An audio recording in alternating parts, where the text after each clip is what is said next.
Hello everyone, we are ready for chapter 51 of The Treasure Hunter's Tale.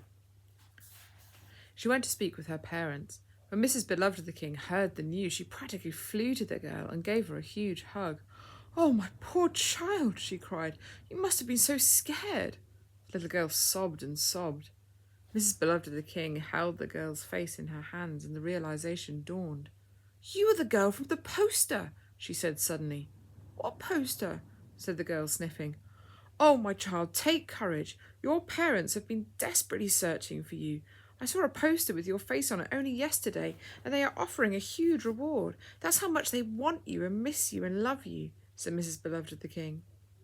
The girl burst into fresh tears, as she had started to think that they had given up or forgotten her, and she was so relieved to hear they were eager to have her back. She then rallied herself so much that she helped pack the cart, so desperate was she to get going. Iron helped the men break down the fort so it looked just like an ordinary forest again, and then they began the journey home, singing praises to the king all the way.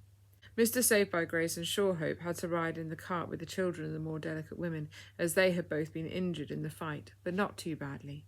Indeed, the pirates, as Freddie had suggested, were not fit or fast, and so although they brawled, there was not a huge amount of real fighting when they were boarded. Only the captain gave up real resistance, and when he saw there was no escape, he shot himself in the head. But this was done in his cabin, so no one saw it happen. The heavy old wooden chest was remembered just as they were leaving the ship, and once that was taken onto the quayside, the men scuttled the ship. It was very satisfying for those who had been its prisoner to watch the Maiden's crosswinds sink beneath the salty foam. The rest of the pirates were handed over to the police with a full report given as to their dealings, which was why the triumphant return happened so late in the night. The happy band arrived at the gates of the girl's home, and she ran up to the front door and opened it. What a lot of joyful noise came from inside as she was welcomed home. The parents came out to thank the group, and Hope gave the girl a hug and invited her to visit whenever she was able. Her parents handed over the reward, knowing that no amount of money was sufficient for the joy they now felt in having their daughter safely returned. They were invited for a big celebration back at Restored, and they swapped contact details so they could keep in touch. Hope gave the girl another hug.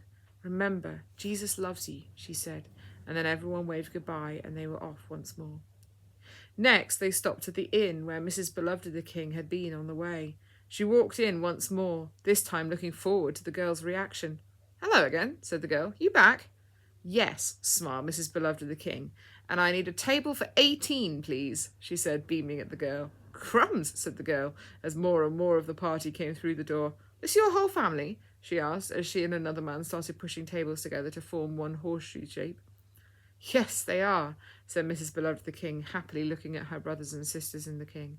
"Well, what will you have?" said the girl, passing around menus. There was a lot of excited voices, and it took her quite some time before she had everyone's orders written down, but within an hour everyone had their meal, and then what a feast was had. Freddie sat next to his mother and spoke quietly to her about his intentions.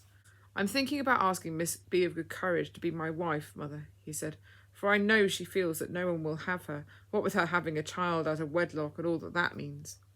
Mrs. Beloved of the King smiled at Freddie. She was truly touched by his plans and put her hand on his. "Freddie," she said, "I think that's a lovely idea," she said, the tears sparkling in her eyes. "Well, how shall I approach things?" said Freddie, looking over at Miss Be of Good Courage, who was soothing her baby boy. "You must make it very clear that you intend to become father to Zeke," said Mrs. Beloved of the King. "Of course," said Freddie. "I should become a husband and a father in one day," he smiled, "and you should become grandparents without having to wait." He smiled at his mother. "Think of that," he said, smiling ruefully at her. "I am," said Mrs. Beloved of the King joyfully. "And Freddie, I think you should ask her soon, for I have no doubt she is already thinking what is to become of her when we get back to town."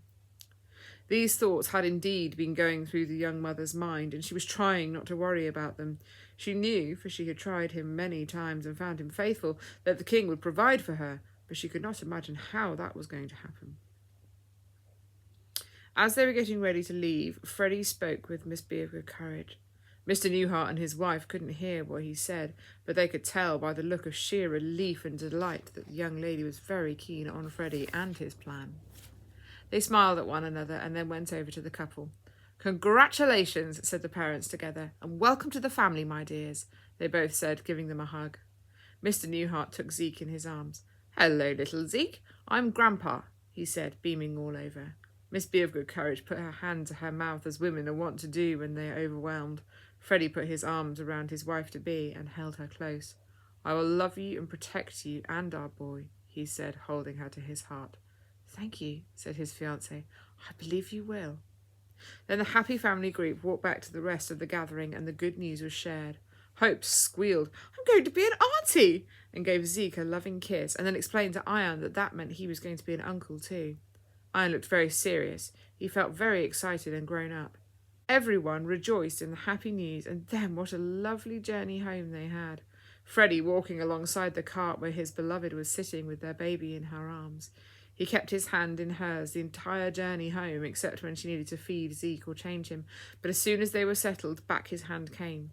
He wanted to communicate his love for his wife-to-be so much that he had to stop himself from jumping into the cart with them and wrapping them both in his arms. The other men walked alongside the cart, the two injured ones sitting on the edge. Everyone felt fresh and happy to be on the journey home. The townsfolk had been busy getting the welcome party ready and had laid out banners of welcome and had prepared meals ready for what they hoped would be a triumphant return. It was. The bells rang out, the people cheered and waved, and then, oh, what a feast of joy and thanksgiving was had. The people who were especially fond of Freddie were delighted to meet his new intended family, and it was arranged that the wedding should be the following weekend to give time for preparations. Miss Wait-on-the-Law pulled Freddie and his wife to one side and spoke joyfully to them. "Now, my dear children," she said, "I would like to give you my old house, if you'd like it." She beamed at them. "I knew keeping it was God's plan," she said. Freddie hugged his grandmother. "Thank you," he said, for he had been trying to think where they should live when they were married. That evening, Miss Wait-on-the-Lord walked Freddie and Miss Beavergood Courage to her old house, and she said she would stay to help Miss Beavergood Courage with Zeke until the wedding. Freddie kissed his family goodbye and practically skipped home.